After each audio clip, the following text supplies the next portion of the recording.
Hi, welcome. A single dinner reservation for Liam. It was a celebration of his new life, a toast to the future with his perfect fiancée, Chloe. He'd booked the best table at Arya, the city's most exclusive restaurant, a place where memories were made. But he never imagined the ghost of his past would be the one taking their order. For Maya, his pregnant ex-wife, serving them wasn't just a job. It was a front-row seat to the life that was stolen from her. As she approached their candle-lit table, the clinking glasses and soft laughter felt like a countdown to an explosion. The ache started in the small of Maya's back, a dull, persistent throb that radiated down her legs. At 7 months pregnant, her body felt less like her own and more like a vessel she was merely chauffeuring through the day. A very tired, very sore chauffeur. She pressed her hand against the tight swell of her belly, the baby kicking in response. A tiny, insistent flutter that was both a comfort and a reminder of the monumental task she was facing alone. Her shift at Arya was a special kind of torture. The restaurant was a gilded cage of clinking glasses, hushed conversations, and the scent of truffle oil and old money. It was the kind of place she and Liam used to dream of eating at, back when their dreams were woven together, back when someday felt like a promise, not a curse.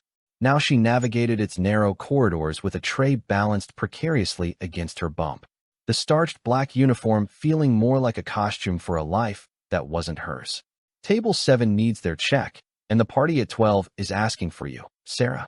Another waitress whispered as she breezed by, her expression a mixture of sympathy and frantic energy. You doing okay, hun? You look pale. Maya forced a smile that felt brittle enough to crack. Just the usual marathon. This little one is practicing for the soccer team, I think. Sarah squeezed her shoulder. Hang in there. Only 2 more hours. 2 more hours felt like a lifetime. Every table she served was a diorama of a life she no longer had. Couples celebrating anniversaries, their hands clasped over the white linen tablecloth. Business partners sealing deals with expensive wine and self-satisfied smiles. She was an invisible cog in the machinery of their happiness. A ghost serving them amuse-bouche, while her own life felt like it was crumbling. The financial pressure was a constant suffocating weight. The divorce had been swift and brutal. Liam had claimed their shared startup, a small graphic design firm they'd poured their hearts and savings into, had gone bust.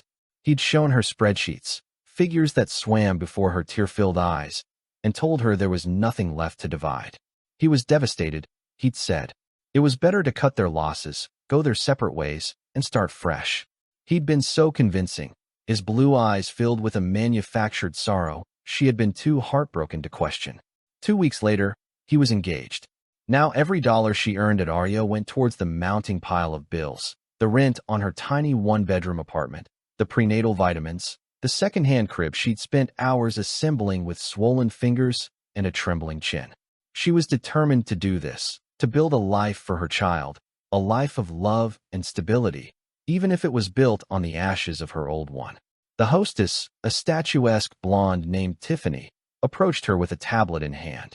Maya, you have a new table.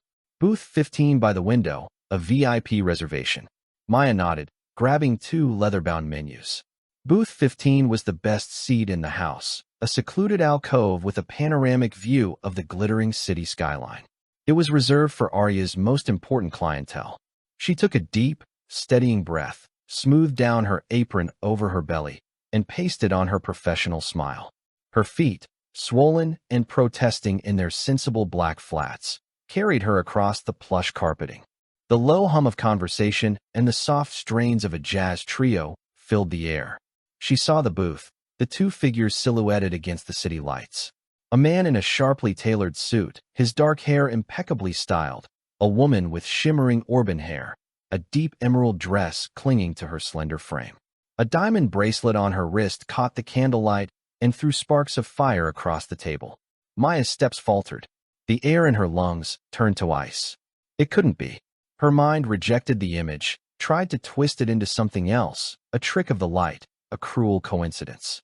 But as the man turned his head, his profile illuminated by the flickering candle, the world tilted on its axis.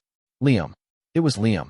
And the woman across from him, the one he was gazing at, with an expression of adoration that Maya once thought was reserved only for her, was not just any woman. It was Chloe Davenport, daughter of the real estate tycoon Richard Davenport. Her picture was a regular feature in the society pages, always on the arm of some eligible bachelor. Now she was on Liam's arm. Every sound in the restaurant faded into a dull roar in Maya's ears. The menu in her hand suddenly weighed 1,000 BS. This wasn't just a new girlfriend. This was an upgrade, a trade-in. The failed graphic designer who had nothing left was dining in the most expensive restaurant in the city with an eyes. The spreadsheets, the lies, the fig-ned devastation, it all clicked into place with sickening clarity. Her first instinct was to run, to turn and flee to the kitchen, hide in the pantry, and let the sobs that were clawing at her throat finally break free. But then the baby kicked again, a sharp, grounding reminder. She was not the same girl who had blindly trusted Liam. She was a mother, and she needed this job. A cold, hard resolve settled over her. She would not fall apart. She would not give them the satisfaction. She straightened her spine, lifted her chin, and walked the final few steps to the table. She placed the menus down with a steady hand, her gaze fixed on a point just over their heads. "Good evening," she said, her voice as strangers miraculously calm and even. "My name is Maya, and I'll be your server tonight. Can I start you off with something to drink?" And then Liam looked up. Liam felt the weight of Chloe's hand on his, her fingers cool and delicate. The diamond on her ring finger, a 2-carat stone he'd leveraged his entire future to buy, glinted in the candlelight. Everything in his life was glinting now. The polished chrome of his new car, the glass walls of his corner office, the sparkling champagne they were about to order. He had meticulously constructed this new reality. A gleaming fortress designed to keep the failures of his past at bay. "Isn't this perfect?" Chloe murmured, her voice like honeyed silk. She gestured towards the window, the city sprawling beneath them like a carpet of jewels. "Dad was right. You really can't beat the view from here." Liam smiled, a smooth, practiced motion that didn't quite reach his eyes. "Only the best for you, Chloe." And that was the truth. He was dating and would soon be marrying into a different stratosphere. Richard Davenport wasn't just a father-in-law. He was a kingmaker. He had seen potential in Liam, a hungry ambition that mirrored his own. With a few phone calls and a substantial investment, framed as a wedding gift, Davenport had resurrected Liam's failed design firm, rebranding it, injecting it with capital, and handing him the keys to a kingdom he could never have built on his own. All he had to do was keep Chloe happy and prove he was worthy of the Davenport name. The divorce from Mir felt like a lifetime ago, a messy, inconvenient chapter he had slammed shut. In his version of the story, he was the victim of circumstance, a failing business, a marriage crumbling under the weight of financial stress. He had convinced himself that ending it was a mercy for both of them. He told himself that Maya, with her simple dreams of a small house and a family, would be happier without the burden of his ambition. He'd conveniently omitted the part where his ambition had led him straight into Chloe's orbit at a business mixer weeks before he'd even mentioned the word divorce to Mia. He had seen his chance, a golden ladder out of the life he'd felt trapped in, and he had taken it. The lies he'd spun for Mia were the same lies he now told himself, a soothing mantra to drown out the faint, persistent whisper of guilt. "Let's get some champagne," Chloe said, pulling him from his thoughts. "To celebrate the new contract to us," Liam corrected, raising his water glass in a mock toast. He felt a surge of genuine affection for her. She was beautiful, intelligent, and her belief in him was the fuel that powered his ascent. He was winning. He had won. A shadow fell over the table. He looked up, a polite, dismissive smile ready for the server. And then the world stopped. "Good evening. My name is Maya, and I'll be your server tonight." The voice was the same, but it was hollowed out, stripped of the warmth and laughter he remembered. It was the voice of a stranger wearing his ex-wife's face, but it was her, older, her face thinner, etched with a weariness that hadn't been there before. And then his eyes dropped. Below the crisp white apron, her body was round, swollen with a pregnancy that was unmistakable and far along. A roaring sound filled his ears, like the ocean rushing in to swallow him whole. Time seemed to splinter. He saw Maya, not in a server's uniform, but in the faded t-shirt she used to sleep in, curled up next to him on their lumpy couch, her hand resting on her stomach as she talked about names for a baby they'd have someday. He saw her in their tiny office, her brow furrowed in concentration, as she sketched out a logo, her belief in their shared dream absolute. He saw her face the day he'd told her it was over. The way the light had just gone out. And now she was standing here carrying his child. It had to be his child. The timing was right. And asking him if he wanted something to drink. The sheer gut-wrenching absurdity of it was a physical blow. He was celebrating a life he had built on the wreckage of hers, and she was the one serving him champagne. His mouth was dry, his tongue a useless piece of leather. Words, his greatest asset, the tools he used to build his new world, deserted him completely. He could only stare, his carefully constructed facade cracking under the weight of her gaze. "Liam, darling, are you all right?" Chloe's voice cut through the fog, sharp and concerned. She followed his gaze to Ma, her eyes narrowing slightly. She took in the tired face, the worn-out shoes, and the prominent, damning curve of her belly. A flicker of something, curiosity, suspicion, crossed her perfect features. "Do you know her?" Chloe asked, her tone light, but with an underlying edge of steel. The question hung in the air between them, a grenade with the pin pulled. Liam's mind raced, searching for an escape route, a lie plausible enough to patch the gaping hole that had just been torn in his reality. He couldn't tell the truth. The truth would unravel everything. It would expose the foundation of their relationship for what it was, a calculated business merger built on a bedrock of deceit. Richard Davenport did not tolerate messy emotional baggage. Maya didn't flinch. Her eyes, which had been fixed somewhere in the middle distance, now met his. And for a split second, beneath the veneer of professional indifference, he saw it all, the pain, the betrayal, the history they shared. It was a silent, damning accusation. He opened his mouth, a denial forming on his lips, but no sound came out. He was frozen, a statue in a tailored suit, trapped in the wreckage of his own making, with the ghost of his past waiting to take his order. The silence at booth 15 stretched into a taut vibrating wire. For Maya, each second was an eternity. She could feel the heat of Liam's panicked stare on her skin, the sharp analytical quality of Chloe's gaze. She kept her own expression placid, a mask of polite inquiry she had perfected over hundreds of shifts. Inside, her heart hammered against her ribs, a frantic bird trapped in a cage. Finally, Liam cleared his throat, the sound unnaturally loud in the sudden quiet. "No," he said, the word coming out as a croak. He cleared his throat again, forcing a smoother tone. "No, I just thought she looked familiar for a second, a case of mistaken identity." He gave a small, dismissive laugh that didn't come close to sounding genuine. Chloe's perfectly sculpted eyebrows rose a fraction of an inch. She didn't look at Liam, but kept her eyes on Maya, a slow, deliberate appraisal that was far more unnerving than open hostility. "I see. Well," she turned the full force of her dazzling smile on Maya. A smile that was all teeth and no warmth. "We'll start with a bottle of the Veuve Clicquot." It wasn't a request. It was a command. "Of course," Maya said, her voice steady. She gave a slight nod and turned away from the table, her movements measured and deliberate. She didn't let herself breathe until she reached the relative anonymity of the server's station. Her hands were trembling. She gripped the edge of the marble counter, focusing on the cold, solid feel of it beneath her fingers. Mistaken identity. The phrase echoed in her head, a cruel, bitter joke. He had erased her so completely from his life that he was now pretending she was a stranger who was carrying his child. A hot surge of anger, pure and clarifying, burned through the shock. How dare he? How dare he sit there draped in success that should have been theirs and dismiss her like a passing thought? She retrieved the champagne, her body moving on autopilot. As she returned to the table, she caught snippets of their conversation. Completely blindsided the competition, Liam was saying, his voice regaining its usual confident cadence. "Once your father's firm backed the new proposal, they had no choice but to fold.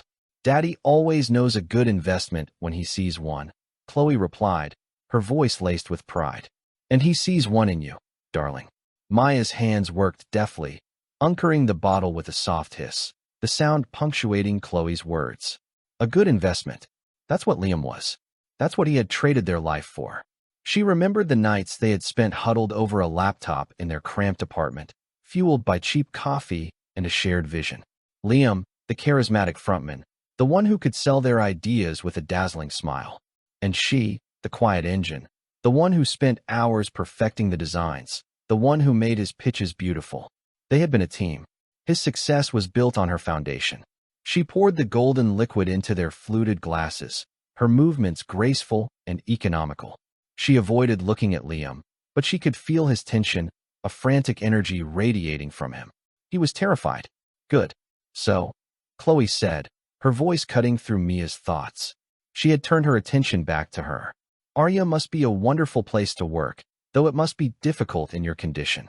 She gestured vaguely towards Maya's stomach, her lips curved in a sympathetic pout that was patently false. The question was a probe, a delicate instrument, searching for a weakness. I manage, Maya said, her tone cool and even. The tips are good. She let the implication hang in the air. I need the money. Chloe's eyes glittered. I'm sure. And your husband? Is he supportive? The cruelty of the question was breathtaking. Maya felt the blood drain from her face. Liam shifted uncomfortably in his seat, his knuckles white where he gripped his champagne flute. He wouldn't meet her eyes. He wouldn't defend her. He wouldn't even acknowledge her. Maya held Chloe's gaze. She could lie. She could invent a supportive, loving husband and preserve some scrap of her pride. But why should she? Why should she protect them? I'm not married, she said, her voice quiet but firm.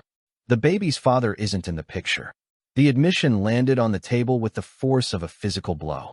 Chloe's mask of polite interest slipped, replaced by a flash of triumphant pity. Liam looked like he wanted the floor to swallow him whole. Oh, you poor thing, Chloe murmured, the condescension dripping from every syllable. How brave of you to go it alone.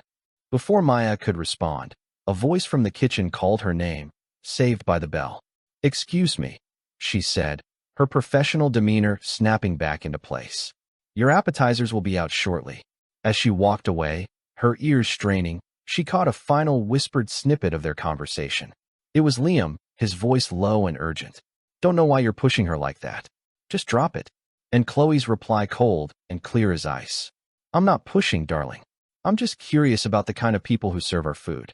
We have to maintain a certain standard after all, especially with the Davenport name attached to everything you do now. The words hit Maya harder than any of the fake sympathy. The Davenport name. It all came back to that Liam hadn't just left her. He had been absorbed into a world where she didn't belong. A world where a pregnant single waitress was not a person, but a potential blemish on their pristine reputation. And she knew with a certainty that chilled her to the bone that this dinner was not just a celebration. It was a test, and she was the final unexpected question on the exam. The rest of the service was a blur. Maya moved through the motions, a numb, efficient automaton. She delivered their pan-seared scallops and felt mignon, refilled their water glasses, and cleared their plates, all while maintaining a bubble of professional detachment. Inside that bubble, a storm raged. Every polite request from Chloe felt like a jab, every averted glance from Liam, a fresh betrayal. They finished their meal, paid the exorbitant bill, leaving a painfully condescending 50% tip, and left without another word. The moment their backs were turned, the bubble burst. Maya stumbled towards the kitchen, her legs shaking so violently she could barely stand. She shoved through the swinging doors, the clatter and heat of the kitchen enveloping her, and made a beeline for the narrow, dark hallway that led to the staff lockers. She leaned against the cool metal, her forehead pressed against the door of her own locker, and finally let out the breath she felt like she'd been holding for an hour. It came out as a ragged, strangled sob. The tears came then, hot and silent, tracking paths through the makeup she'd so carefully applied that afternoon. It wasn't just the humiliation. It was the crushing weight of the truth. The business hadn't failed. Liam hadn't left her because they were broke. He had left her for this, for Chloe, for the Davenport name and the world of effortless success it represented. He had not only discarded her, he had profited from it, building his glittering new life on a foundation of lies, while she was left to serve him champagne on her swollen, aching feet. Maya. Sarah's voice was soft behind her. Hey, I saw them leave. Are you okay? Maya couldn't speak. She just shook her head, her shoulders heaving with silent sobs. Sarah wrapped her arms around her, her embrace warm and solid. I know, she whispered, rubbing her back. I saw his face when he looked at you. What a world-class jerk. Leaning on her friend, Maya let some of the grief pour out. She told Sarah everything. The words tumbling out in a broken whisper, the shared dreams, the startup, the sudden, inexplicable divorce, the lies about being broke, and now this, the final cruel twist of the knife.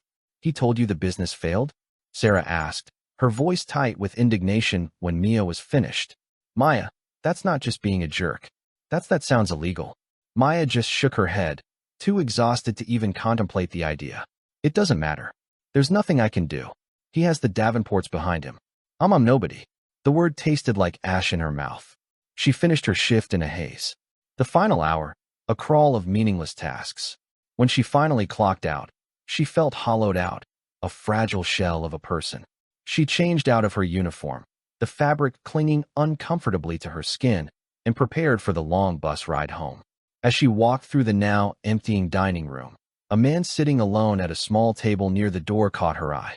He was older, with kind eyes and a neatly trimmed gray beard, dressed in a simple but elegant tweed jacket.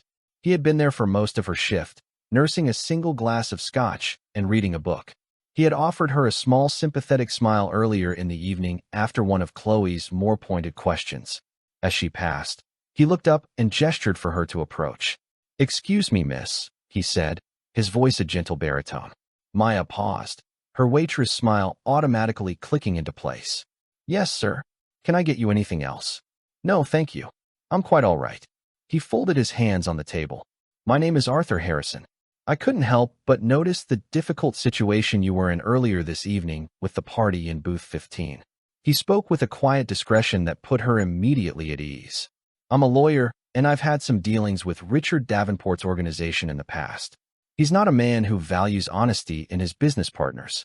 Mare stared at him stunned. He reached into his jacket pocket and pulled out a simple, elegant business card. "I don't mean to intrude, and please forgive me if I'm overstepping, but you look like someone who has been profoundly wronged." He pushed the card across the table towards her. "If you ever find yourself in need of some advice, some pro bono advice, please don't hesitate to call. Sometimes a person who feels like a nobody just needs someone in their corner." He had used her own word, the word she had whispered to Sarah in the dark hallway. Mia looked from his kind, steady gaze to the heavy cardstock in her hand. Arthur Harrison, attorney at law, a tiny, fragile seed of something she hadn't felt in months, began to sprout in the barren landscape of her heart. It wasn't hope, not yet, but it was a flicker of possibility. The possibility that she didn't have to just endure this. The possibility that she could perhaps fight back. She closed her fingers around the card, the sharp corners digging into her palm, a small grounding pain. "Thank you," she whispered, the words feeling strangely inadequate. "Thank you, Mr. Harrison." He simply nodded, a gentle understanding in his eyes. "Take care of yourself," he said, his gaze dropping for a moment to her belly. "And that little one." As Maya walked out into the cool night air, the city lights seemed a little less mocking, a little less cruel. The business card in her pocket felt like a secret, a weapon. For the first time since Liam had walked out of her life, she felt a sliver of power. The silent, tense atmosphere in Liam's Mercedes was a stark contrast to the cheerful music wafting from the high-end sound system. The city lights smeared past the windows, but Liam saw none of them. He was replaying the dinner in his mind, a horror film on a loop. Maya's face, the swell of her stomach, the deadness in her eyes, Chloe's sharp, calculating questions. "So, are you going to tell me what that was all about?" Chloe's voice was deceptively calm, but Liam had been with her long enough to recognize the dangerous undercurrent. He kept his eyes on the road, his hands gripping the leather-wrapped steering wheel. "I told you I don't know her. She just looked vaguely familiar." The lie felt thin and flimsy, even to him. "Don't insult my intelligence, Liam," Chloe snapped, the calm facade vanishing. "You look like you'd seen a ghost, a pregnant ghost." You froze. "I've seen you negotiate a multi-million-dollar deal without breaking a sweat, but you couldn't even order a drink from a waitress. Who is she?" This was the moment he had always dreaded. The collision of his two worlds. He had worked so hard to keep them separate, to bury the truth of his past under a mountain of ambition and success. "She's no one," he insisted, his voice rising. "She's an ex from a long time ago. It was a messy breakup, and I was just surprised to see her, that's all." "An ex?" Chloe's laugh was short and brittle. "And the baby? Let me guess. Just a coincidence." "Of course, it's a coincidence. It has to be. he said a little too quickly. The math worked, he knew it did. That last desperate, heartbreaking night together before he'd left. It was possible. The thought sent a jolt of panic through him, so potent it was nauseating. If that baby was his and Chloe found out. A messy breakup, Chloe repeated, her voice dripping with skepticism. You told me your only serious relationship before me was in college. This wasn't serious, he lied, the words tasting like poison. Not serious. He had married Mia. They had built a life, a business, a future. He was desecrating that memory. And for what? To protect this new life, this fragile, glittering prize. She looked pretty serious, Chloe countered. And seriously poor. What happened? Did you ruin her life and leave her pregnant and alone? Her tone was mocking, but there was a flicker of genuine alarm in her eyes. The Davenports did not do scandal. Their reputation was everything. A jilted pregnant ex-wife working as a waitress was a PR nightmare waiting to happen. It wasn't like that, Liam said, his voice pleading now. The business we had. It failed. It ruined us both financially. The breakup was mutual. I swear. He risked a glance at her. She was staring out the window, her jaw tight, her reflection a mask of displeasure in the dark glass. She didn't believe him. He wasn't sure if it was the pregnancy or the lie itself, but he had planted a seed of doubt, and he knew Chloe well enough to know she would not let it go. They drove the rest of the way to her penthouse in silence. When he pulled into the private garage, she turned to him. My father is hosting a brunch at the club on Sunday. He wants to finalize the paperwork on the merger. Don't be late. It was a dismissal. She got out of the car without a kiss, without another word, and disappeared into the elevator. Liam sat in the silent car, the engine ticking as it cooled. He felt a wave of cold dread wash over him. He had dodged the bullet for now, but he was wounded. He had seen the look in Chloe's eyes. She was going to dig, and if she dug, she would find things he had carefully buried. He pulled out his phone, his hands shaking slightly, and scrolled to a number he hadn't called in months. His former business partner and current head of operations, Mark. Mark picked up on the second ring. Liam, everything okay? It's late. I have a problem, Liam said, his voice low and urgent. A big one. It's about the dissolution of the old company, the one with Maya. There was a pause on the other end of the line. What about it? Mark's voice was wary. She's back, Liam said, the words feeling like a confession. She's in the city, and there's a complication. What kind of complication? Liam squeezed his eyes shut. She's pregnant, Mark, and I think there's a chance she won't just go away quietly this time. He thought of the look in her eyes as she'd walked away from their table. It wasn't just pain. It was something harder, something that looked dangerously like resolve. The financials are buried, Liam, Mark said, trying to sound reassuring. The holding company we funneled the assets through. It's airtight. She signed the papers. She agreed there was nothing left. Papers can be looked at again, Liam hissed. Lawyers can be hired. All it takes is one loose thread. You and I both know we didn't just dissolve that company. We stripped it, sold the assets, and used the capital as seed money for the new firm. We told her it was worthless. The silence on the other end of the line was heavy with shared guilt. What do you want me to do? Mark finally asked. I want you to go back through everything, Liam commanded, his voice shaking with a fear he hadn't felt since before the money, before Chloe, before the lies had become his reality. Every transaction, every email, make sure it's buried so deep God himself couldn't find it. Because if Chloe or her father finds out I built this entire enterprise on a lie and a stolen business, I'm finished. The next few days were a fog of exhaustion and anxiety for Maya. She went to work, smiled at customers, and carried heavy trays until her back screamed in protest. But her mind was elsewhere. It was replaying the dinner, dissecting every word, every look. It was fixated on Chloe's final cutting remark. The Davenport name attached to everything you do now. Liam hadn't started a new business. The Davenports had attached their name to his business, their business. The one he'd claimed was a worthless pile of debt. The lie was so audacious, so colossal that she had been too grief-stricken to see it. He hadn't just cheated on her. He had orchestrated a complete financial deception. He hadn't just broken her heart. He had stolen her future. The anger that had been simmering for months finally boiled over, scolding away the last of her self-pity. She thought about their business, Creative Spark Designs. She remembered a specific project they had landed just before the end. It was their biggest client yet, a boutique hotel chain called the Mariner Group.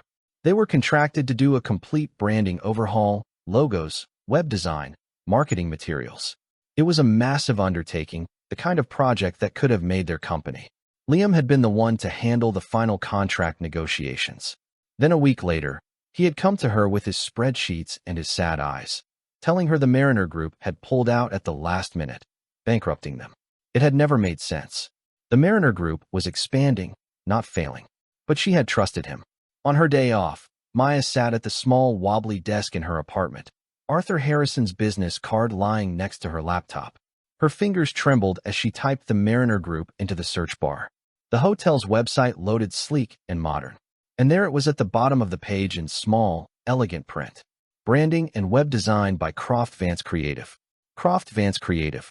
Liam's last name was Croft and his new business partner Mark. His last name was Vance. They hadn't even bothered to change the name that much. It was a slap in the face. She clicked on the design firm's website. It was a slick corporate portfolio filled with high-profile clients, and front and center in their featured projects was the complete branding package for the Mariner Group, dated 6 months ago. The exact time Liam had claimed they were bankrupt. The proof was right there, hiding in plain sight. Her breath hitched. Sarah's words echoed in her ears. That sounds illegal. Her hand closed around her phone. She stared at the business card. Making that call felt like stepping off a cliff. It would mean declaring war on Liam and by extension the Davenport Empire. It was terrifying. But what was the alternative? To let him get away with it, to raise her child on Waitress tips, while the man who should be providing for them lived a life of luxury built on her stolen work and trust. The baby kicked, a strong, insistent thump against her ribs. It was all the courage she needed. She dialed the number. Harrison Law. How can I help you? A polite receptionist answered. My name is Maya, she said, her voice shaking slightly. Mr. Arthur Harrison gave me his card. He told me to call if I needed advice. An hour later, she was sitting in Mr. Harrison's quiet, book-lined office. It was a world away from the chaos of Arya and the cramped confines of her apartment. It was calm. It was safe. With a gentle, reassuring demeanor, he listened as she laid out the entire story, from the founding of Creative Spark Designs to the shocking dinner at Arya to the discovery she had made that morning. She pulled up the websites on her phone, her hands trembling as she showed him the undeniable proof. Mr. Harrison listened intently, his fingers steepled, his expression thoughtful. He didn't interrupt, just nodded occasionally, his kind eyes never leaving her face. When she finished, there was a long silence. Maya, he finally said, his voice soft but firm. This is more than just a messy divorce. Based on what you've shown me and what I know of Liam Croft's new benefactor, this has all the hallmarks of deliberate asset stripping and fraudulent misrepresentation. The legal terms were intimidating, but the meaning was clear. Liam hadn't just lied. He had committed a crime. What he did, Mr. Harrison continued, leaning forward, was convince you to dissolve a partnership and sign away your rights to a shared asset, the business, by falsely claiming it had no value. Then he and his partner effectively transferred that asset, including its most valuable contract, into a new entity, cutting you out completely. He stole your half of the company. Hearing it laid out so plainly, so clinically validated everything. She wasn't crazy. She hadn't been a fool. She had been a victim of a calculated, cruel deception. What can I do? She asked, her voice barely a whisper. We can fight, he said, a hint of steel in his tone. It won't be easy. The Davenports will bring their army of lawyers. They will try to bury us in paperwork and motions. They will try to intimidate you to paint you as a bitter ex-wife looking for a handout. He held her gaze. But the truth is on your side, and the documentation, it seems, is on the internet for everyone to see. That was his first and biggest mistake. He stood up and walked to his window, looking down at the bustling street below. It's your decision, Maya. We can send a letter, demand a settlement, or we can file a lawsuit and take this public. The second option is riskier, but a public lawsuit is the one thing Richard Davenport fears more than anything. It's bad for the brand. Maya thought of Chloe's smug, pitying face. She thought of Liam's cowardice. She thought of her baby and the life she deserved. A quiet settlement wouldn't erase the humiliation, the sheer injustice of it all. It had to be a reckoning. She stood up, her spine straight, her hand resting protectively on her belly. I want to file the lawsuit. The letter from Arthur Harrison's office, a formal notice of impending legal action, landed on Liam's desk with the impact of a bomb. He read it once, then twice, the legal jargon swimming before his eyes, but the message was brutally clear. Maya knew. She knew about the Mariner Group. She knew about Croft Vance. She was suing for fraud, demanding her half of the company's valuation and punitive damages. Panic, cold, and absolute seized him. He had been so consumed with hiding the truth from Chloe that he had underestimated Mia. He had mistaken her quiet grief for weakness, her silence for acceptance. He had treated her like a footnote in his life story, and she was about to rewrite the entire book. His first call was to Mark, who cursed a blue streak before confirming their worst fears. The digital paper trail was undeniable. His second call was to the Davenport's chief legal counsel, a shark in a $1,000 suit, who listened grimly and told him not to speak another word to anyone. His third and most dreaded call was to Chloe. He tried to downplay it, to frame it as a nuisance lawsuit from a disgruntled ex, but the damage was done. The seed of doubt he had planted had sprouted into a thorny, unmanageable weed. He had to see Maya.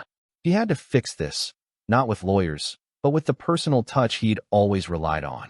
He could explain, he told himself. He could make her understand the pressure he was under, the opportunity he couldn't pass up. He could appeal to the history they shared, the connection that he now realized with a sickening lurch. He had never truly severed. He found out from Sarah, the waitress at Arya, a call that cost him $500 and a piece of his soul that Maya had her day off. He knew where she would be. There was only one place that held any meaning for what they once had. The old office for Creative Spark Designs was in a rundown brick building on the industrial side of town. He hadn't been back since the day he'd packed his things, leaving Mir's half of the room untouched. As he pushed open the unlocked door, the scent of dust and stale coffee hit him. It looked exactly the same, a perfect time capsule of their shared dream. Her drafting table still stood by the window, a few stray pencils lying on its surface. The corkboard on the wall was still covered in their initial sketches, brainstorming notes, and a faded photograph of the two of them, young and smiling, taken the day they'd signed the lease. And she was there standing in the middle of the room, her silhouette framed by the grimy window. She wasn't looking at him. She was looking at the photo on the wall. "I knew you'd come here," she said without turning around. Her voice was calm, devoid of the emotion he'd expected. It was scarier that way. "Maya, we need to talk," he began, stepping into the room. "This lawsuit, it's a mistake.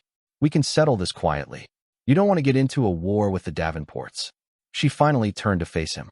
The weariness was gone from her eyes, replaced by a cold, hard clarity. "This isn't about the Davenports, Liam. This is about you and me. This is about this room. This is about what you did." "I was drowning," he said, the words tumbling out. A desperate, pathetic confession. "The business was slow. We were in debt. I met Chloe and her father. He saw something in me. It was a lifeline. Maya, a chance to be someone, to have the life we always talked about. The life we talked about." Her laugh was a sharp, bitter sound that echoed in the empty room. "The life we talked about involved us building it together. It involved this office, this struggle. It didn't involve you lying to me, stealing from me, and leaving me to raise our child alone while you played prince consort to some heirs.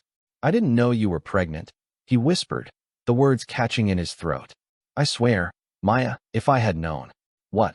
She shot back. "What would you have done, Liam? Written me a bigger check to make me go away. You still would have left. You still would have lied. The money, the status. That's what you chose. You didn't just leave me. You erased me." She walked to her old desk and picked up a piece of paper. It was a copy of the final dissolution agreement she had signed. "I trusted you," she said, her voice trembling for the first time. "You were my husband, my partner. I would have followed you into any failure, any hardship. The one thing I couldn't handle was being betrayed. And you didn't just betray me. You planned it. You executed it like a business deal." The raw truth of her words stripped away his last defense. He saw himself for what he was, a coward and a thief, a man who had sold his soul for a corner office and a view of the city. The guilt was a physical weight crushing the air from his lungs. "I'm sorry," he said, the words utterly inadequate. "Maya, I'm so sorry. Sorry doesn't fix this." The door to the office creaked open. Both of them turned. It was Chloe, her face a pale, tight mask of fury. She held her phone in her hand, the screen glowing. "I followed you," she said, her voice dangerously quiet. She looked from Liam's shattered expression to Maya's resolute stance. "I've been having a private investigator look into you for the past week, Liam. Into your failed business, into your messy breakup." She took a step into the room, her cold eyes sweeping over the dusty office, the symbol of a life he'd sworn never existed. "It turns out," she continued, her gaze landing on Liam with surgical precision, "my father doesn't just invest in ambitious young men. He invests in their stories. And your story, it was all a lie. You didn't just leave her, you robbed her." She looked at Maya, then a flicker of something, not sympathy, but a grudging woman respect in her eyes. "He told me the baby wasn't his." The final lie hung in the air, ugly and exposed. Liam looked between the two women, the woman whose past he had destroyed, and the woman whose future he had just lost. The walls of his carefully constructed kingdom were crashing down around him, and he was standing alone in the rubble. 8 months later, the autumn sunlight streamed through the large picture window of a bright, airy design studio. The walls were painted a clean, optimistic white, adorned with vibrant logo concepts and branding boards. In the corner, a sleek, modern crib was nestled next to a large drafting table. This was Mayor's space, her company, her new beginning. The lawsuit had settled out of court. Faced with irrefutable evidence and the threat of a public scandal that would tarnish the Davenport name, Richard Davenport had cut his losses. He had cut Liam loose with brutal efficiency. The settlement was more than fair. It was a figure that acknowledged not only Mears' stolen half of the business, but also the projected earnings she had been cheated out of. It was justice delivered in the cold, hard language of a wire transfer, but the money was secondary. What she had truly won back was herself. A soft gurgle came from the crib. Maya smiled, walking over to look down at her son, Daniel. He was 3 months old, a perfect tiny being with a tuft of dark hair and a pair of startlingly familiar blue eyes. For a long time, she had worried that looking at him would be a constant, painful reminder of Liam. But as she picked him up, his warm, small body molding against hers, all she felt was a fierce, overwhelming love. He wasn't a reminder of a betrayal. He was hers, a testament to her own strength. The bell on the studio door chimed. Arthur Harrison walked in, a broad smile on his face. He had become more than her lawyer. He was a mentor and a friend. "He's looking bigger every time I see him," Arthur said, chucking Daniel gently under the chin. "He's a good boy," Maya said, her heart swelling. "And business is good." The Mariner Group dropped Croft Vance the second the story broke. "They signed with me last week. It was the ultimate poetic justice." "I never doubted it," Arthur said. "I came to tell you the final papers are signed. The dissolution of your marriage to Liam Croft is official. And there was one other thing." He handed her a plain white envelope. "This came to my office for you. It's from him." Maya's breath caught. She hadn't seen or heard from Liam since that day in the old office. Chloe had left him immediately, and the Davenports had systematically dismantled his career, blacklisting him from every major firm in the city. He had lost everything. She put Daniel back in his crib and hesitantly opened the envelope. Inside was a single sheet of paper and a small velvet pouch. The letter wasn't an excuse or a plea. It was a confession. He wrote of his greed, his fear of failure, and the profound shame he now felt for what he had done. He didn't ask for forgiveness, only stated that he was trying to become a man who might one day be worthy of it. He was working a menial job, he wrote, and had started therapy. He was taking the first painful steps on a long road to redemption. Her hands trembling, Maya opened the pouch. Inside was a small, intricately carved wooden bird worn smooth with age. It was the first gift he had ever given her, a trinket he'd bought from a street vendor on their first date, back when they were just two kids with a shared dream. Tears welled in her eyes, but they weren't tears of anger or sadness. They were tears of release, a final letting go of the ghost that had haunted her for so long. She didn't know if Liam would ever fully redeem himself, but for the first time, she believed he was trying, and she realized with a sense of profound peace that his journey was no longer tied to hers. She looked around her sunlit studio at the evidence of the life she had built, not from ashes, but from her own talent and resilience. She looked at her beautiful son, sleeping peacefully, a symbol not of what was lost, but of everything she had gained. Her future was a clean white canvas, and she was the only artist she needed. She was not a victim. She was not a ghost at someone else's table. She was Maya, and she was finally completely free. Maya's journey from a heartbroken waitress to a successful business owner shows us the incredible power of resilience. She faced the ultimate betrayal, but refused to let it define her, turning her pain into the fuel she needed to reclaim her life and build a new future for herself and her son.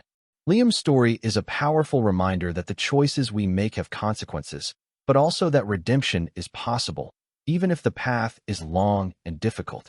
What did you think of Maya's story? Do you believe Liam deserved a second chance? Let us know your thoughts in the comments below. If you were moved by this story of betrayal and empowerment, don't forget to hit the like button, share it with a friend, and subscribe for more emotional real-life stories.